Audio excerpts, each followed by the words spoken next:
Vamos falar um pouquinho sobre o exantema súbito e depois sobre o eritema infeccioso. Então, o exantema súbito, também chamado de roséola, é uma infecção pelo herpes vírus do tipo 6 e 7.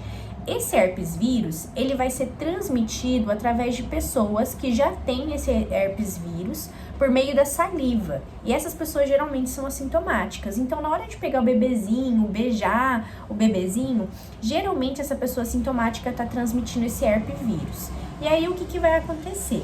Esse bebê, ele geralmente vai ser contaminado ali depois que passa aqueles primeiros 6 meses, onde ele para de receber as imunoglobulinas da mãe pelo leite materno. Então, geralmente são típicos em lactentes, tá? Pra gente dizer o período de incubação é muito difícil, porque você não sabe quando que essa pessoa foi contaminada, esse bebezinho foi contaminado, por conta dessa questão de todo mundo abraçar, beijar, fica meio difícil. Então, vamos entender o quadro clínico.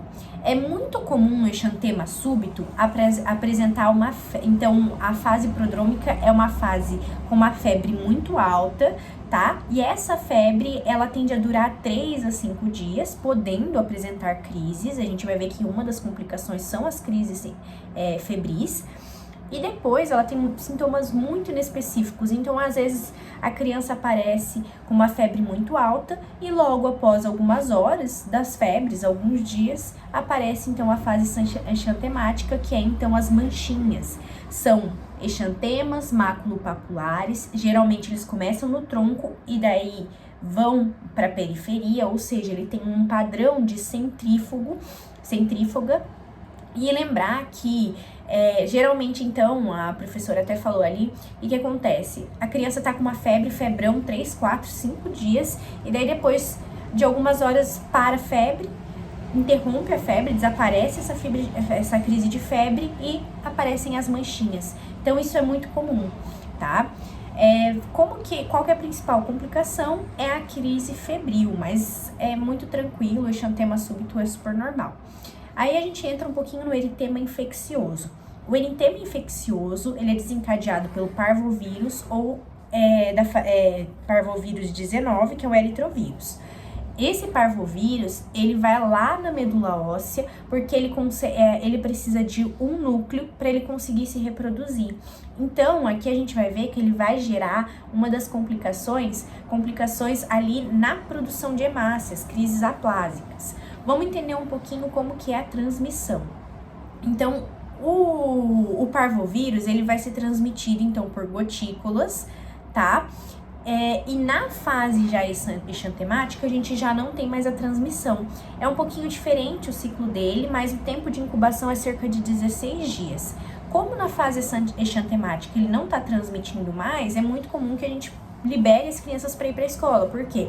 No sarampo, a criança ainda estava transmitindo quando tinha racho cutâneo, por exemplo. Aqui não, aqui ele não está transmitindo. Então, vamos entender um pouquinho como que funciona. A criança se contaminou, ela vai ficar com um período de incubação, ali no quadrinho aqui do lado eu tô mostrando, provavelmente aqui embaixo, período de incubação até 7 dias. Nesses 7 dias, até mais ou menos 16 dias, essa criança, ela está tendo os pródomos, tá? E ela tá, então, já contaminando outras crianças. Então, na fase de prodrômica, ela tá contaminando.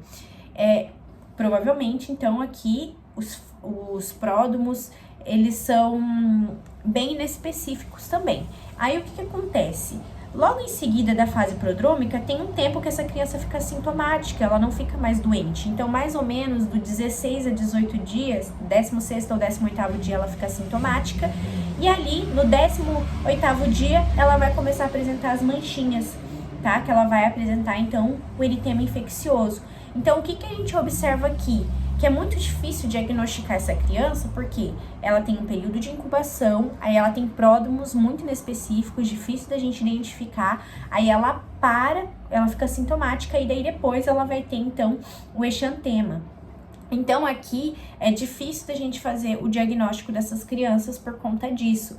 Lembrando que a fase que a gente tem o exantema já é uma fase imunomediada e, como eu disse, ela não está transmitindo. Então, ela não contamina mais, então por isso que a criancinha pode ir para a escola. Vamos entender um pouquinho, então, do quadro clínico. Então, nós temos a fase inespecífica, né, a fase prodrômica, onde nós temos sintomas inespecíficos ou até, às vezes, inexistentes, tá? Como eu disse, ali pode ser que naquela fase prodrômica não tenha sintomas, né?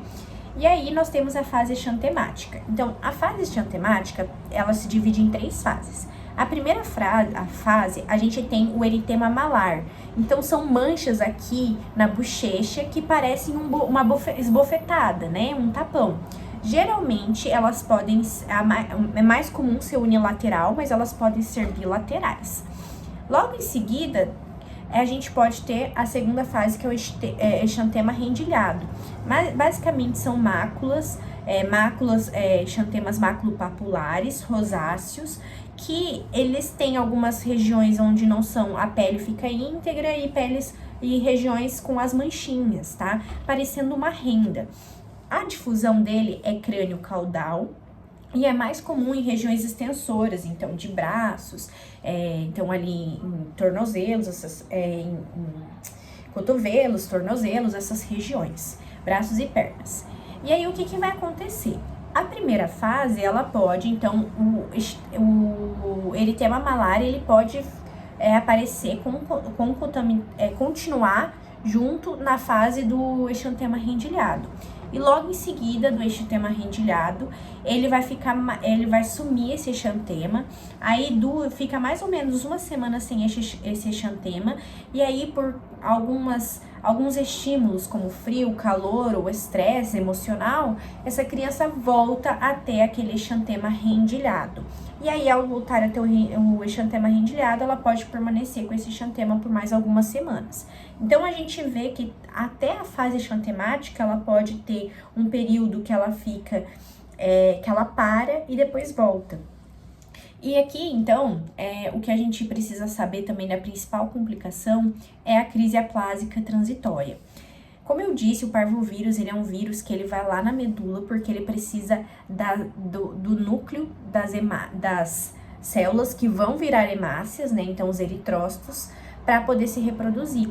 Então, o que ele faz? Ele destrói os eritroblastos, os reticulócitos. E aí, os reticulócitos ainda possuem núcleos, né? Então, o que acontece? Crianças que têm alguma doença hemolítica, principalmente a anemia falciforme, o que acontece? A criança, ela já tem menos hemácias. E quando você tem esse vírus que destrói mais hemácias ainda, o que a gente vê? Essa criança, ela já vive com um nível de hemoglobina muito baixo, por exemplo, 7, aí ela se contamina com esse vírus, ele destrói mais células, então, além de cair o número de hemácias, demora mais para produzir essas células, então ela vai ficar com menos hemácias do que ela tem no normal, e ainda, tipo, o turnover dessas crianças da anemia falciforme é mais demorado, porque ela convive com menos hemácias e tem uma produção menor. Então, aqui a gente também vai ter isso. O que vai acontecer? Ela já convive com menos hemácias, porque elas são degradadas muito mais rápido, então, antes dos 120 dias, e aí, em vez de o organismo tentar compensar, aqui tem o vírus que vai destruir mais hemácias ainda, então ela vai ficar mais tempo com menos hemácias, né? Seria basicamente isso, é meio confuso, mas só para entender. Então, ela fica com menos hemácias do que o normal. E aí, então, uma hemoglobina que seria de 7 cai para 4, por exemplo. Então, a gente tem uma acentuação da anemia e uma reticulocitopenia, porque eles tendem a destruir mais reticulócitos, tá?